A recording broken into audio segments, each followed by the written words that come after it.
Buenos días. El día de hoy vamos a hablar sobre las partes de las personas según Crisipo, del capítulo 10 del libro Breve Historia de la Paradoja, del autor Roy Sorensen. Integrantes del grupo 2. Somos Burneo Seminario Luis Fernando, Soria López Silvia Patricia y Fabián Reyes Ángel Ariana. Nuestra tabla de contenido es la siguiente. Primero mostraremos la introducción. En el desarrollo estará el argumento de crecimiento, el organismo estoico, Dion y Tenón, las paradojas y tipo de paradojas, y finalmente la conclusión.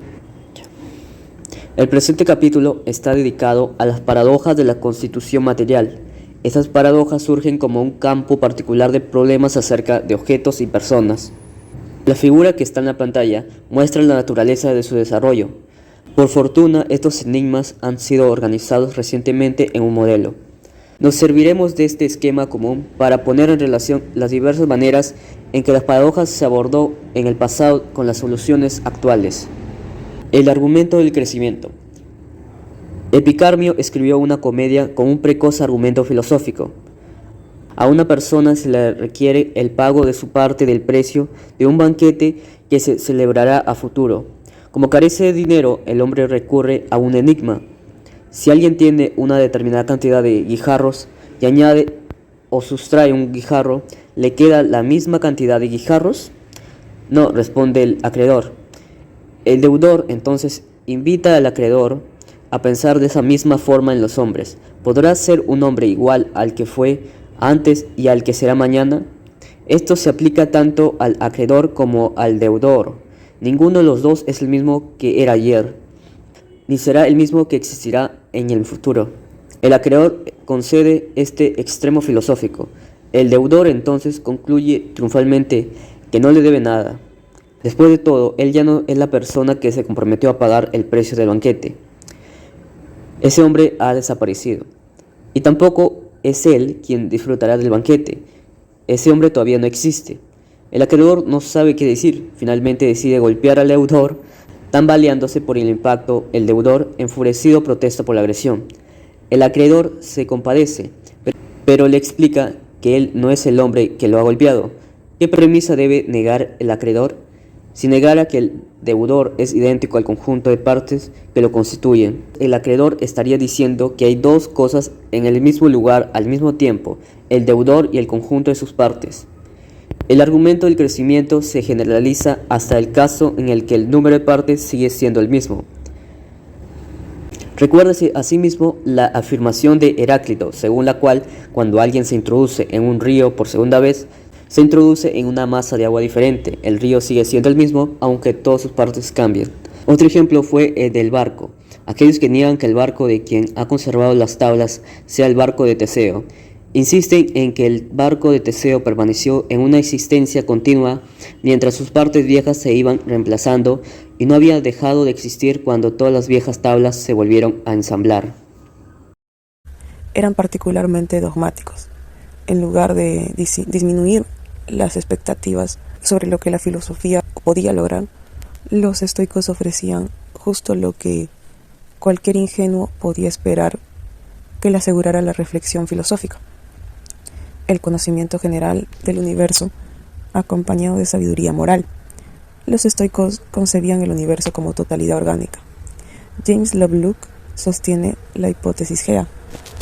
La NASA le pidió a Lovelock que diseñara experimentos para tratar de detectar vida en Marte. Sin embargo, no hubo hallazgo alguno, porque se vio que la atmósfera de Marte es estática y de la Tierra es dinámica. Los estoicos fueron más lejos que Lovelock. Concibieron la totalidad del universo como un animal racional. En la cosmología estoica, el crecimiento es el proceso más importante de los seres vivos. Arcesilao empleó el argumento del crecimiento para cuestionar la coherencia de esta explicación orgánica. Crisipio se convirtió en el tercer escolarca de la Estoa. Salvó al estoicismo. La estrategia relativista supone que podemos identificar a los individuos en función de cualidades. En cuanto a Dion y Tenón, la reacción de Crisipio contra el argumento del crecimiento no se limitó a la tarea defensiva de hallar una solución. Advirtió que si se podía formular una variante de la paradoja que no supusiera crecimiento, los escépticos no tendrían fundamento para atribuir la paradoja al crecimiento. Paradojas y tipos de paradojas.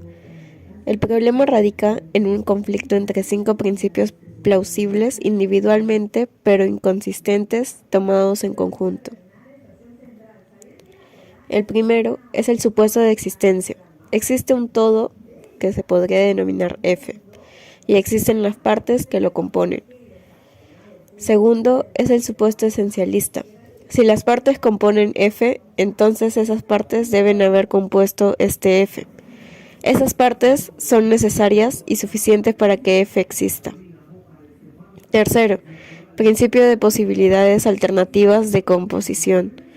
Si las partes componen F, entonces F podría haber estado compuesto de algunas partes diferentes. El cuarto, supuesto de identidad. Si X y Y comparten las mismas partes al mismo tiempo, entonces X es igual a Y. Supuesto de necesidad.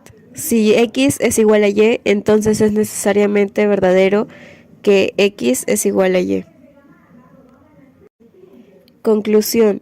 Sea o no sea la solución, Crisipo, del argumento del crecimiento, frustró efectivamente el ataque contra el estoicismo lanzado por los escépticos de la academia.